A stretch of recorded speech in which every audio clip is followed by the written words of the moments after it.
Hello everyone and welcome back to Lucky Loaders 15, where I'll be giving you my day 2 preview for Royal Ascot. I should say that I am actually recording this video on Tuesday morning, the day before, because unfortunately I'm on the late shift today at work and I wouldn't have finished until late tonight.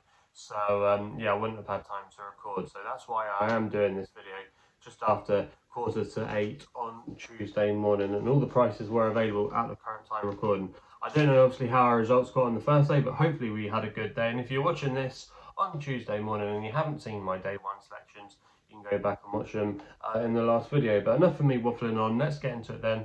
The first tip we're going to look at tomorrow will run in the 2:30. It's the Queen Mary Stakes for the juvenile fillies over 5 furlongs. And I quite like All the Time here for James Doyle and Simon and Egg Crisford. Currently available at 14-1 with SkyBet, who are offering 7 places.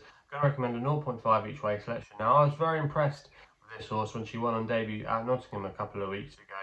She was very well gambled in the market just before the off, and I think in the end she went off joint favourite for the race. And I have to say, like I said, she was just very, very impressive.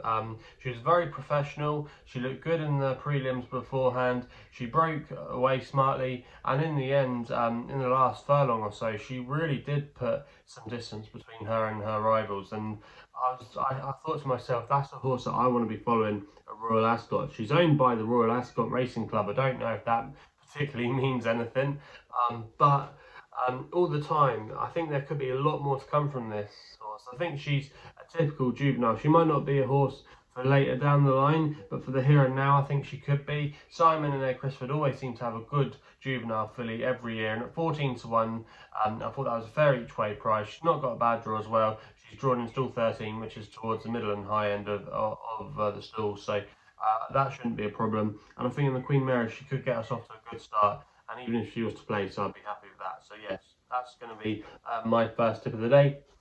We then go to the next selection, which then runs in the next race, is the 305, the Queen's Vase. I quite like Baltic Bird here for Frankie Dettori and John and Thady Gosden. Currently available at 15-2 of SkyBet, who are offering 5 places on this race.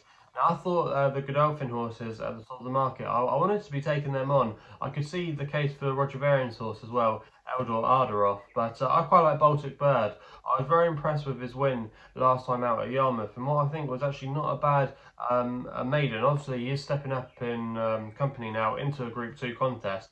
But the way he won last time, you think he has to take his chance. The Gosdens, they know what they're doing in this race. Stradivarius won it for him a few years ago when he was rising through the ranks. And I think he's a horse that's definitely going to improve for the step up and trip. He's an interesting horse, actually. He's actually a half brother to a horse of Andre Fabre, or there used to be Andre Fabre, called Baltic Gold.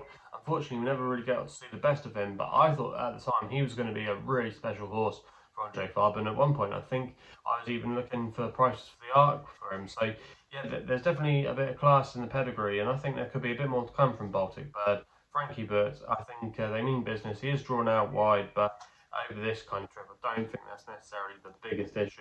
So yeah, that's going to be my selection in the Queen's Vase. We then go to probably my strongest fancy of the day, which is in the 340, the Prince of Wales Stakes.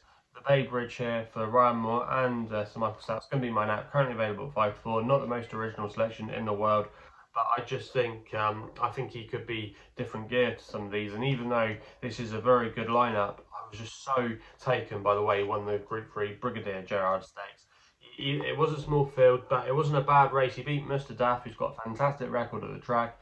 Adayed was well in behind, and he couldn't have won any more easily. Recorded an RPR that day of 126, which I think was very, very impressive. And he could have easily had a lot more to come. He looks like this the typical Sir Michael Stoute improver, who's just going to get better with age. He did well last year, and I think there's a lot more to come from him. And even though this is only a 5 runner race and it could get tactical, we won a small runner race last time at Sandown, so I think the race will be run to suit, and I think there could be bags more potential to come for the Bay Bridge in the Prince of Wales. And for me, he's going to be my nap and best bet of the day on day 2 of Royal Ascot. We then go to the 420, the Duke of Cambridge Stakes. Originally, I thought this might be a little bit of a trappy race, but then I had a second look at Novemba, and I quite like the chances here for Sybil Vogt, riding for Peter Schoeniger, currently available at 8-1. I'm going to recommend a 0.5 each way selection here. Now, this horse, Novemba, is quite an interesting horse, and I think the key to her is to catch her on her second run of the season, and I wouldn't be too surprised if this has actually been her target.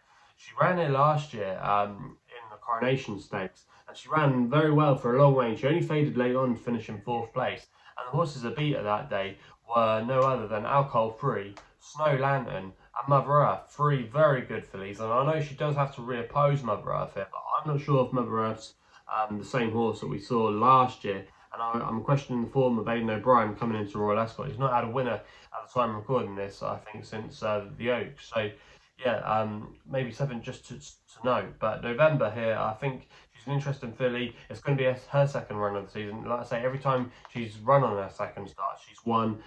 So I think there could be a bit more to come here. And she won't mind the conditions. And if it does get a bit tactical, I think it could suit her as well. So, yeah, she's going to be my selection in the Duke of Cambridge filly stakes. We then go to the Royal Hunt Cup, where we're going to go my next best of the day, the 5 o'clock big field handicap. But there was only one really that appealed to me here, and he has been quite well backed. I actually put him up on the Racing Postcast yesterday at a bit of a bigger price, but I'm still keen to go with him, and that is Symbolize for Harry Davis, claiming 5. He's rowing for Andrew Bolden here, currently available 12 to 1. You've got 8 places there. SkyBet. I'm going to recommend a 0.5 each way selection. Now this horse is going to be running off a mark of 104, but it looks like he potentially could have been kept fresh for this. He hasn't been seen since he finished second behind Mutasabek in a conditions race at first, but that was still a fairly good effort there. If you go back through some of his form last season, he was a very consistent horse, knocking on the door in lots of big field handicaps, including when he finished second in the Balmoral handicap on Champions Day behind Aldari. Aldari's already given that form a boost. He beat Magical Morning as well. I think he's a horse that is now ready for more of a crack at 1 mile. He's not been campaigned over the trip too many times in his career. He's actually been campaigned over 6 and 7 furlongs. But I think he's ready now. He's a good each way price there. He's got a good draw stall 29 as well, which means he'll probably be towards the stand side. It'll be not handy, but he won't be too far back. Yeah, I'm quite keen on his chances tomorrow, and I'll be disappointed if he couldn't be close at least to those 8 places, and hopefully he might be good enough to win on the day. But it's a big field handicap, and you obviously need a lot of luck and running, but he's definitely got a lot of things going for him tomorrow, and I'm hoping he can go well there. We then go to the Windsor Castle Stakes. It's the 5:35, the last juvenile race of the day, and I thought Rocket Rodney here was a little bit overpriced, currently 18 to 1 with SkyBet, who are offering 6 places for Danny Muscat and George Scott. Now this horse, Rocket Rodney, is an interesting one. He won at Goodwood last time out, where he was against the standside round, and he's actually drawn high tomorrow, so he's going to be over that part of the track. But I was really impressed by the way he quickened in the last furlong, and he won ease down in the end. The form has worked out okay. Yes, he's not beat any world beaters yet, but we don't know the strength of a lot of 2-year-old form at the moment. Same can be applied with many of these horses. But I just thought he was a little bit overpriced. And I thought that there was a lot more to come from him, and he could be a juvenile that George Scott could do well with this year. And I thought you get a good each way price with many places on offer. I was willing to take a chance on him, so he's going to be my tip there. We then go to the 6:10, the Kensington Palace Fillies Handicap Stakes. I'm going with an old cliff horse here, Technique for Benoit Delacia, riding for Martin M. Freddie Mead here, currently available at 25 to 1 with BetVictor, Betfred and Betway, all the bets, bookmakers, 5 places. I'm going to recommend a 0.5 each way selection. Now this horse, Technique, like I say, is a bit of a cliff horse for me. I put her up last time out at Epsom as my nap actually that day, and she was disappointing. But then in the stewards' reports after, Connection said that she ideally wanted a quicker surface, and she just got found out by the ground. But if you actually look at her record at Epsom, the couple of occasions she's been there, that's when she's probably arguably run some of her worst races. So I'm tempted to forgive her for that. She's stepping back into handicap now. I don't think there's too many in here that's ahead of their mark, and I just think the big field scenario on quick ground could suit her. She's definitely got some good form going back through last season's efforts, including the 4th place in the Nassau. So yeah, I think there could be a bit more to come going back into handicap company now. The jockey booking of Benoit Delacia is a massive positive for me as well. If this horse can get a good turn to the race, she's not got a bad draw, I think she can definitely outrun her odds. She might just go under the radar here, and she's going to be my last selection on day 2 of Royal Ascot. So that rounds off my day 2 selections. Let me know in the comments box below what you're going to be backing tomorrow. If you're still enjoying all these videos, remember to hit the thumbs up and subscribe here to the YouTube channel at LuckyLoads15. You can follow me on the socials as well, Twitter and Instagram, where my handle is at LuckyLoads15. Please gamble responsibly, and we'll be seeing you again soon.